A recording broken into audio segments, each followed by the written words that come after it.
మీకిప్పుడు నేనొక 2 విషయాలు జెప్తాను. నంబర్ 1 90స్‌లో వై2కే వేవొచ్చింది. 2008లో ఆండ్రాయిడ్ యాప్ స్టోర్ వేవ్‌లొచ్చాయి. ఇప్పుడు ఏఐ వేవ్ నడుస్తుంది.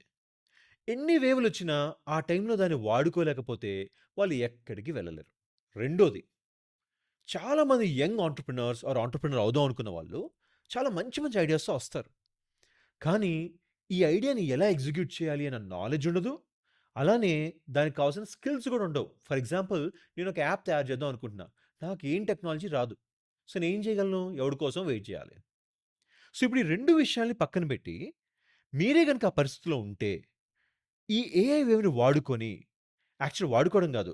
ఈ ఏఐ వేవ్‌ని ఎలా రైడ్ చేయొచ్చు అన్న విషయాన్ని మాట్లాడుకోవడానికే ఈ ఎపిసోడ్.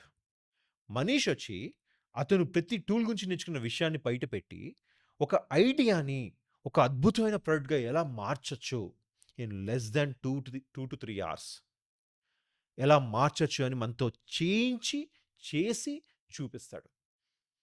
మీరు గనక ఏదైనా చేద్దాం అనుకుంటే మాత్రం ఈ ఎపిసోడ్‌ని తప్పకుండా మిస్ అవ్వకుండా చూడండి.